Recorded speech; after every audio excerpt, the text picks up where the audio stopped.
Congressman Lawler from New York had said, "This is stupidity. If you elect clowns, you're going to have a clown show." Now, this is someone who comes from one of the 19 districts that Biden won. I think Biden won Lawler's district by 8 or 10 points.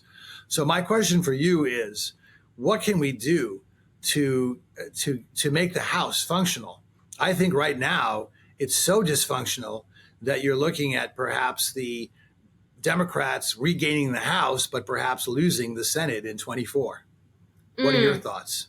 Yeah, that would be an interesting scenario. I hadn't thought about that, but that could be a possibility, especially with these redistricting lawsuits.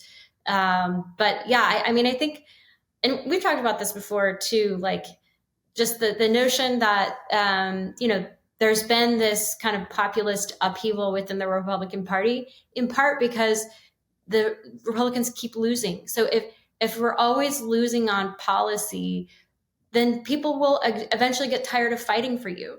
And so that's what happened, is that Republicans weren't ever pushing back on things. And so that's why other people took control. So if you want to actually other people, who are other people? Within the Republican base. So you had your traditional establishment, and then you had this populist, starting with the Tea Party, but your more populist people like your Lauren Boeberts and your Marjorie Taylor Greenes.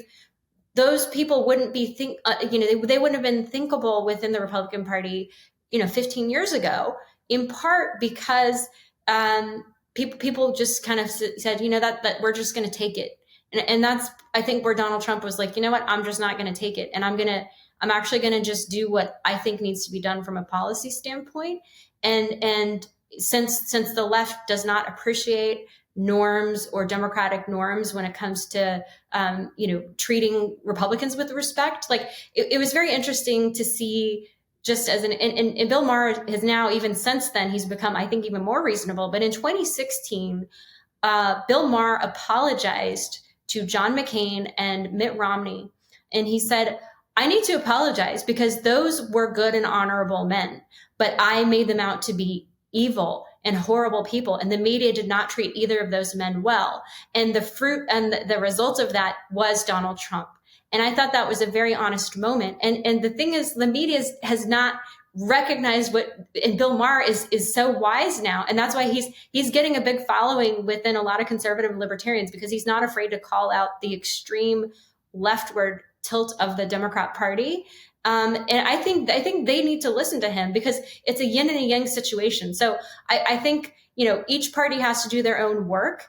But I do think from a media standpoint, the fact that you have an overwhelmingly leftward ecosystem, that really affects why you have, again, it's a yin and yang situation. If the liberal media and the leftward Democrat, the fact that Bernie Sanders, an avowed socialist, became a mainstream head of the budget committee, that would be unthinkable too 15 years ago. So it's this yin and yang thing. So and the thing is, the leftward lurch started before Trump. So that's what I think is important.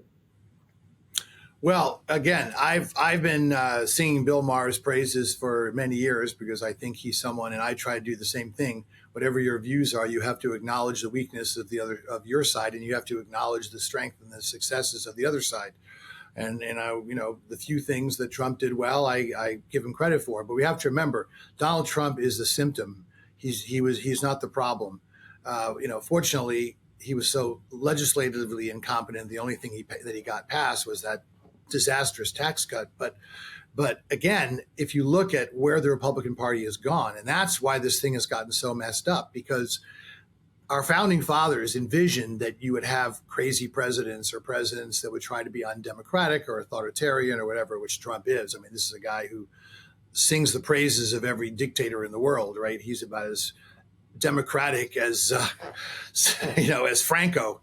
But again, it's his party that was complicit, and that's why I have a particular resentment towards Kevin McCarthy, because after January 6th, when every single Republican leader got up and acknowledged how responsible Trump was and the damage he'd done and how dangerous things were, Kevin McCarthy was the first one who went down to Mar-a-Lago and kissed the ring.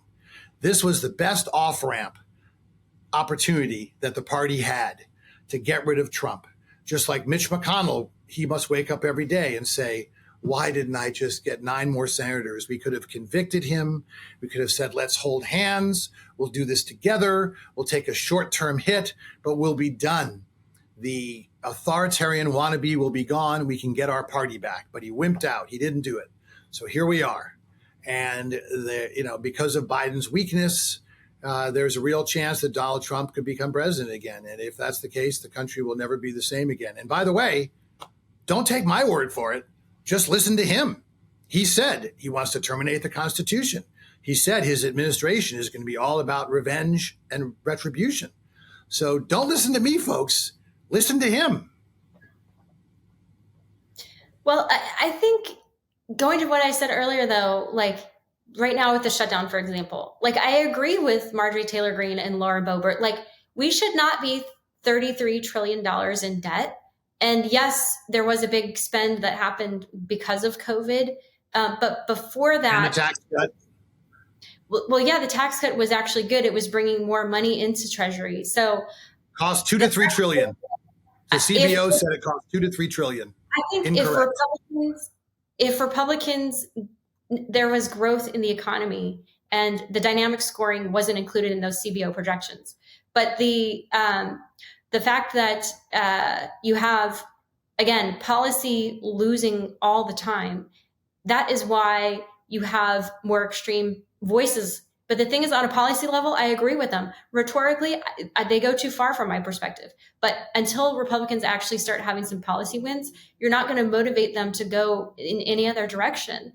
And so this is way bigger than Trump. It's not just about Trump. It's about the broader direction of the expansive government. And that's part of why I think Vivek Ramaswamy has really caught on fire. Like he just did this big press conference at America First Policy Institute, where I used to work, talking about all these agencies that he's going to shut down.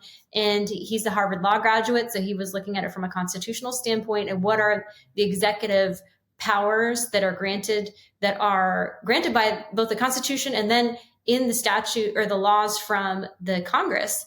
And he said there's so much more leeway that Republican presidents or whoever, anybody who wants to have a responsible government, that they're not taking advantage of and actually fulfilling in terms of reforming government, cutting the size of government, making your government actually work for you instead of showing up at your door at the early hours like they did to this poor Catholic pro-life man and have the FBI knock on your door and then they have the FBI alter emails in order to get a FISA warrant.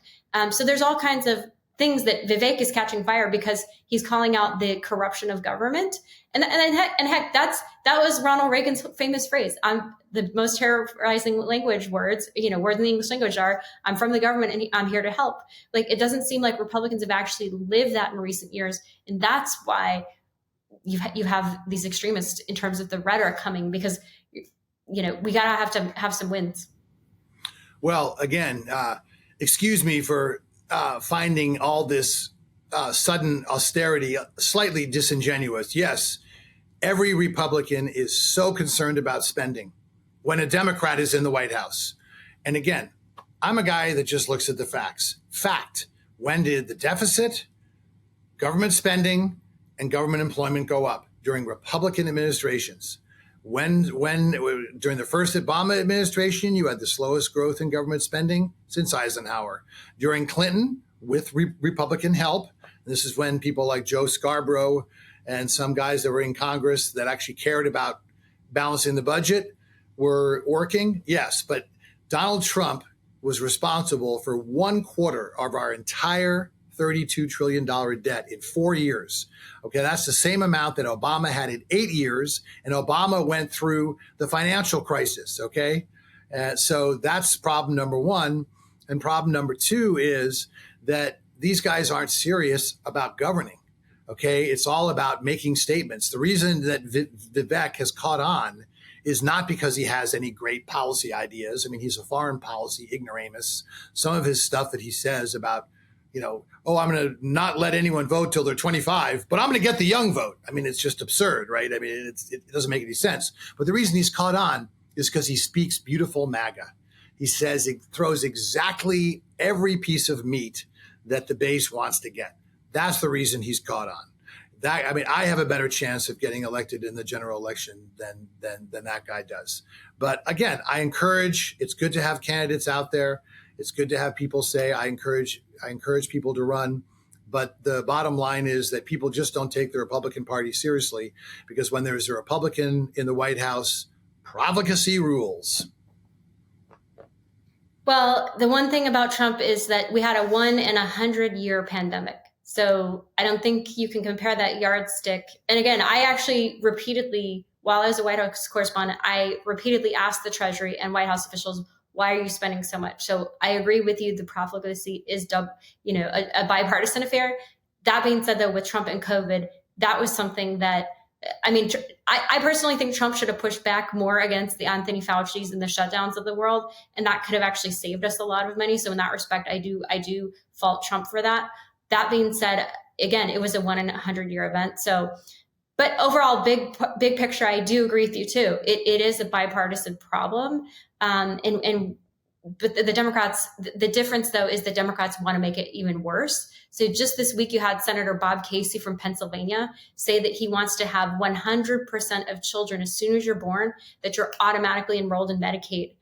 Well, guess what? According to HHS, only 4% of children are uninsured right now. So instead of focusing on the 4% who are uninsured, he would then create a massive entitlement to push and incentivize and disincentivize 100% of children into a government program that would then saddle us with even more debt. So yes, I agree Republicans have been terrible, but Democrats are so much worse. And the only reason the deficit has been shrunk a little bit this time is because Joe Biden's budget, and yes, he did sign it, but he was forced by the House Republicans to sign a cut that he didn't want to sign, because his original budget would have expanded the deficit even far more. Well, all I can say is in about 3 years, even with all the spending that you talk about, Biden's added about $4 trillion. Okay. So he is way behind Trump in terms of all the stuff, despite all this runaway inflation causing spending that you talk about. And again, these are just the numbers. I mean, you can just look it up. This is not a question for debate. But again, the issue is this dynamic scoring you talk about with the tax cut. Any tax cut that has 81% going to the top 1% is not going to be very effective, because for the simple reason, if you allow people with a lot of money to keep more, they spend some of it. If you allow people with little or no money to keep more, they spend all of it. And you cut taxes when the economy is in trouble, not when it's booming. That's why this is probably the worst tax cut in terms of, and you talked about dynamic scoring. There was more job creation in the last 3 years of the Obama administration than there was in the first 3 years of the Trump administration. And you can look that one up too, as Casey Stunkel would say. So the facts just don't back up Trump's profligacy. And the average annual growth was also lower than it was during the Obama administration. So the statistics just don't bear that out. But again, as I've said, as a final word, all politicians love to spend money. The Democrats just admit it.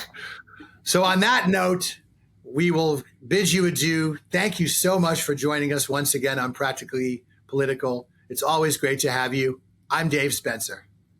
And I'm Carrie Sheffield, and we'll catch you next time.